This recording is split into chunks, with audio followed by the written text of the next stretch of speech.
Hello నేను CS రావు. మాయల పకీరు ప్రాణం చిలకలో ఉన్నట్టు ఇప్పుడు రాజకీయ బలమంతా జగన్మోహన్ రెడ్డిది కడపలోనే ఉంది. అందుకే ఇప్పుడు పవన్ కళ్యాణ్ జనసేనాని కడప వైపు చూస్తూ ఉన్నారు. అవసరమైతే కడపలో క్యాంప్ ఏర్పాటు చేసి వైఎస్ఆర్ కాంగ్రెస్ పార్టీ అంతు చూస్తాను అంటూ పవన్ కళ్యాణ్ ఒక వార్నింగ్ ఇచ్చారు. అది విన్నటువంటి వివేకానంద రెడ్డి గారి కుమార్తె డాక్టర్ సునీతారెడ్డి గారు, వెల్కమ్, నా ఇల్లు మీకు ఇచ్చేస్తాను, దాన్నే జనసేన పార్టీ ఆఫీస్ కింద ఉపయోగించుకోండి, జగన్మోహన్ రెడ్డి వైఎస్ఆర్ కాంగ్రెస్ పార్టీ అంతు చూడండి అని చెప్పి ఆవిడ బాసటగా నిలిచారు. అంటే ఆవిడ ఎంత కోపంగా ఉన్నారు జగన్మోహన్ రెడ్డి మీద అనేది మనకి క్లియర్గా అర్థమవుతుంది. దానికి గల కారణాలు లేకపోలేదు. 2019 ఎన్నికలకు ముందు బాబాయ్ వివేకానంద రెడ్డి గారిని వైఎస్ఆర్ కాంగ్రెస్ పార్టీకి సంబంధించినటువంటి వాళ్లే మర్డర్ చేశారు అని చెప్పి సిబిఐ వేసినటువంటి ఛార్జ్షీట్ సారాంశం. అంతేకాదు జగన్మోహన్ రెడ్డి గారితో ఉన్నటువంటి అవినాష్ రెడ్డి తండ్రి భాస్కర్ రెడ్డి వీళ్ళందరూ కలిసి కుట్రబడిని వివేకానంద రెడ్డి గారిని గొడ్డలతో నరికి చంపారు అనేది సిబిఐ ఛార్జ్షీట్లో పొందుపరిచినటువంటి అంశం. దానికి సంబంధించినటువంటి ఇన్వెస్టిగేషన్ దాదాపుగా పూర్తయిపోయింది.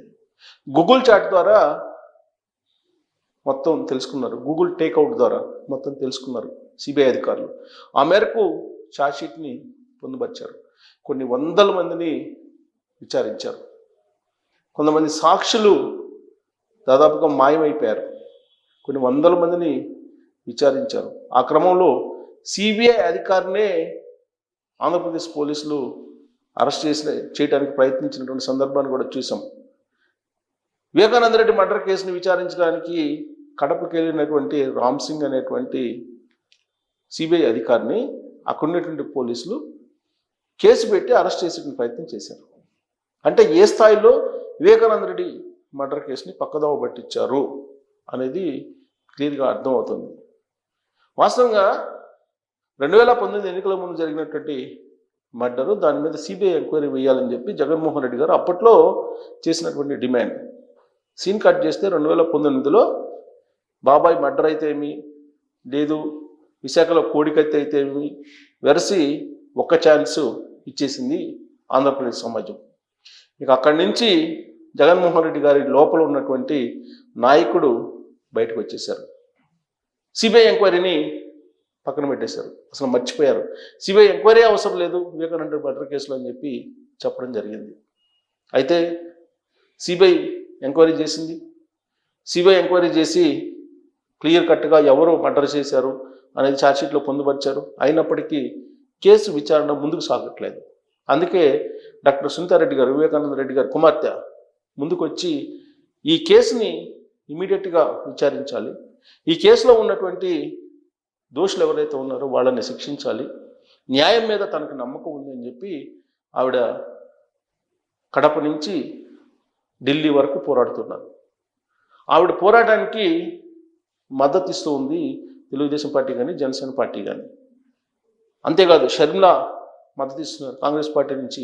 ఇప్పుడు పిసిసి అధ్యక్షురాలుగా ఉన్నారు షర్మిల, అలాగే డాక్టర్ సునీత. ఇద్దరు కూడా ఎన్నికల సమయంలో జగన్మోహన్ రెడ్డి గారు చుట్టూ ఉండేటువంటి వాళ్ళు వివేకానంద రెడ్డి విషయంలో ఏం చేశారు అనేది అక్కడ ప్రజలకు తెలియజేసే ప్రయత్నం చేశారు.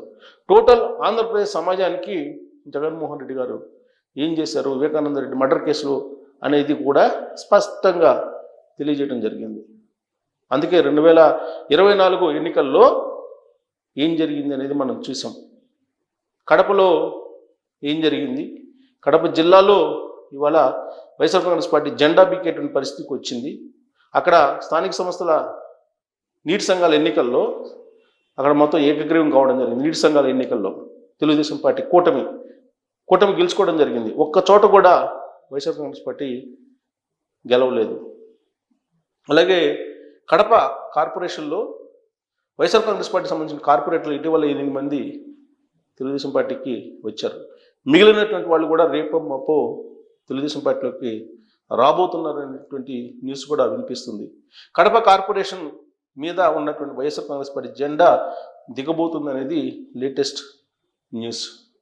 పులివెందుల ఇటీవల కాలంలో జగన్మోహన్ రెడ్డి గారు వెళ్ళినప్పుడు రాజశేఖర రెడ్డి గారి జయంతి సందర్భంగా అక్కడ ఉన్నటువంటి కడప వాసులు, పులివెందుల నివాసులు నిలదీసేటువంటి పరిస్థితి ఏర్పడింది. జగన్మోహన్ రెడ్డి గారు అక్కడికి వెళ్తే అక్కడ జనం ఆయన ఆఫీసు అద్దాలు పగలగొట్టారు అనేది ఒక న్యూస్. కాదు తొక్కిసలాట్లో అద్దాలు పగిలిపోయాయని చెప్పి వైఎస్ఆర్ కాంగ్రెస్ పార్టీ చెప్తోంది. కానీ జగన్మోహన్ రెడ్డి గారు బిల్లులు చెల్లించలేదు, కాంట్రాక్టులు చేసాం అతను నమ్మి ఆ డబ్బులు ఇంకా రాలేదు, వాటిని ఇప్పించాలని చెప్పి అడగడానికి జగన్మోహన్ రెడ్డి గారి దగ్గరికి వెళ్ళినప్పుడు అక్కడ ఉండేటువంటి వాళ్ళని తోసివేసినటువంటి క్రమంలోనే అద్దాలు పగిలిపోయాయని చెప్పి ఇంకొక వర్షం కూడా వినిపిస్తుంది. కారణం ఏదైనప్పటికీ కూడా జగన్మోహన్ రెడ్డి గారు పులివెందులు వెళ్ళిన ప్రతిసారి 2024 ఎన్నికలకు ముందు నుంచి ఇటీవల వెళ్ళిన సందర్భంగా ఆయనకి ఏదో ఒక రకంగా ప్రతిఘటన ఎదురవుతుంది.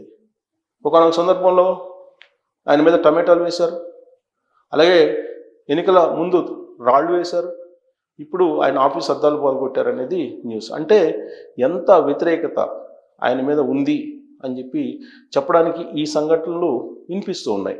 పులివెందులు అనేది వైఎస్ ఫ్యామిలీకి అడ్డా అనేది ఒకప్పటి మాట. ఇప్పుడు వివేకానంద రెడ్డి మర్డర్ జరిగిపోయిన తర్వాత మారినటువంటి పరిణామాలను మనం చూస్తున్నాం. 2000 ఎన్నికల ముందు 19 ఎన్నికల ముందు ఆయన మర్డర్ జరిగింది. ఆ తర్వాత క్రమేణా గ్రాఫ్ పడిపోతూ వచ్చింది జగన్మోహన్ రెడ్డి అలాగే వైఎస్ఆర్ కాంగ్రెస్ పార్టీది. 2024 ఎన్నికల్లో దాని యొక్క ఫలితాలని చూశారు.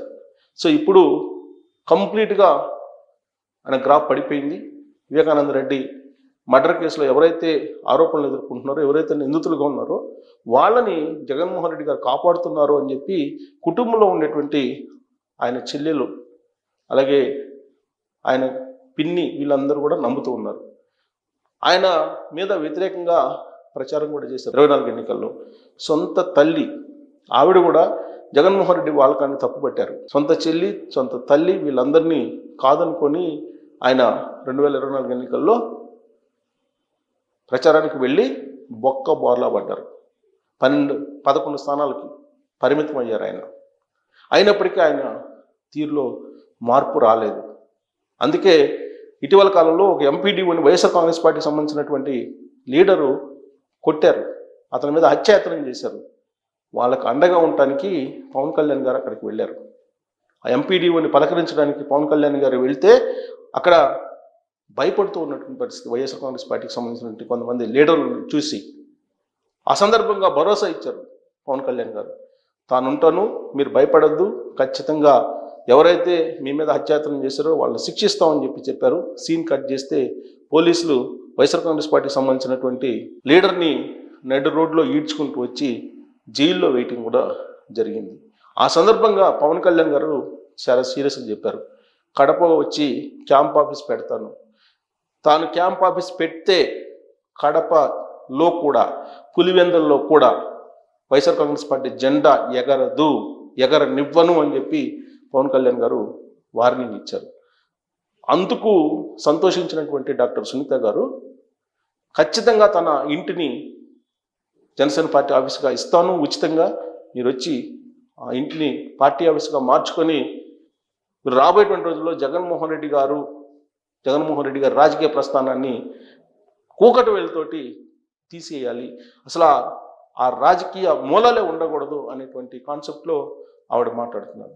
సో పవన్ కళ్యాణ్ గారు కడపకు వెళ్ళి క్యాంప్ ఆఫీస్ పెడితే అక్కడ రాజకీయాలు మారిపోయేటువంటి అవకాశం ఉందా? వైఎస్ఆర్ కాంగ్రెస్ పార్టీ మొత్తం టోటల్గా భూస్థాపితం అవుతుందా?